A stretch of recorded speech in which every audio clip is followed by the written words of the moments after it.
The birth of a baby brings tremendous joy to most new parents. Then sleep deprivation and other challenges can take their toll, especially on moms. This may lead to serious mental health issues that often go untreated. Our medical reporter Lorie has the details. Like many new moms, Renee Mandy felt anxious about her baby's safety. Always wanting to make sure she was breathing okay, head was positioned okay. We were out in public. I was very, cautious about, if we went into crowded areas. Then negative thoughts began to overwhelm her.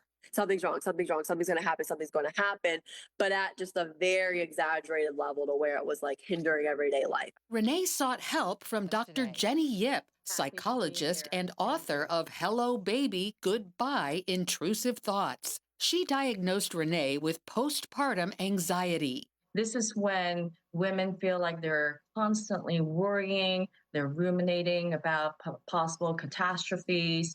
They might feel like a perfectionistic tendency, and obviously that would interfere with your functioning. Dr. Yip says managing this condition involves talking through fears and minimizing expectations, combined with a proper diet, exercise, and sleep when possible. That mentality pushed me through some of my toughest days. Some of my toughest days where I just felt like I was failing, or I felt like I was struggling, just adapting that really helped. In addition to postpartum anxiety, a number of new moms suffer from a different condition called postpartum obsessive-compulsive disorder.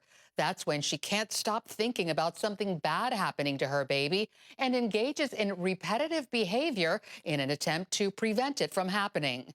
Those behaviors, known as compulsions, can be difficult to control. So in postpartum OCD, there's a lot of checking, there's a lot of reassurance seeking, there's a lot of mental, magical compulsions where you might have good numbers or bad numbers, or you might have superstitious routines that you engage in to ensure that the intrusive thoughts will not come true. Unfortunately, that plan often backfires. Every time you engage in a compulsion, you're only reinforcing OCD and the fear itself. Dr. Yip believes by helping patients talk through these fears that they can eventually let go of their compulsive behaviors. Number one, you are getting corrective feedback that your intrusive thoughts are not as dangerous as the credence that you give it.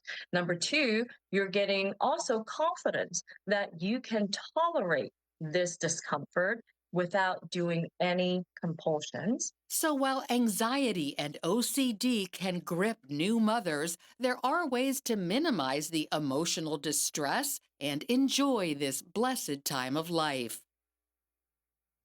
CBN medical reporter Lorie is joining us for more. Lorie, you've done reports in the past about the connection between anxiety and too much internet, and does that play a role in this too? A huge role. Absolutely.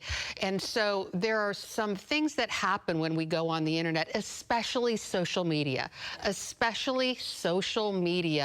can produce anxiety causing conditions like comparison, fear of judgment, information overload. So the first thing we do when we go on social media is we compare ourselves to the person we're seeing. And 99% of the time, we come up short. We feel like we're not doing as well as they are. Look, they've lost their baby weight and look how great they look. Look how great their house looks. It seems like they've got it all together compared to me. I must be failing. Wow. And then this fear of judgment. There is a lot of scrutiny on social media, a lot of condemnation, a lot of canceling. Yes. And so new moms are afraid that they're going to be judged for the way they may choose to feed their baby or their sleep routines and things like that. That's very anxiety producing. And then this whole thing about information overload. There's just so much out there and it's often contradictory. So it's just overwhelming and anxiety producing. Pressure. So much. I think about medical scenarios because and here you are, the medical reporter, but I mean, so many people, when they have any kind of a symptom, any kind of a discomfort about anything, they hit social media, especially the web, you know, looking for things. And so here, I can only imagine that there might be some guidelines you could give us on how to manage that. That is actually can be very problematic. And so we see people looking at the news, like you were saying before, we see things in the news about things happening to babies, and they that might be a rare case, and they over-amplify that. And this thing about, I'm not sure if you're familiar, I'm actually a new grandmother. My daughter had a baby. Thank you, just this year. And so I've become familiar with You're in the club. I am in the club, and I've become familiar with this new concept called nap trapping, which is just like it sounds. It's when you're holding the baby and it's sleeping, you don't want to get up and wake it up. So you just wait until they're done with the nap. And so you're basically trapped. What do you have in your hand? Your phone. And so this is when you only have one hand, and so you're going through social media, and we know for a fact that social media is addictive. It causes these dopamine hits to go off in our brain and makes us want more. And then there's another phenomenon, a terrible one, called doom scrolling, which is when you look at something on social media, if it's horrible, for example, these awful things that happen to some children, then if you look at them, then you'll get more of them, and you start scrolling and start going down this dark hole. It's very problematic. And then, like you say, looking too much, you know, oh, my baby sneezed. What does that mean? Yes. And there's just so much information, and it does become sort of a bad habit, almost an addiction of constantly going online, social media or websites and it just fuels anxiety. So when you mention all of these pressures, and I mean, they are so real, sleep changes, I mean, the need to continue doing basic things in life, but now you're responsible for a human being.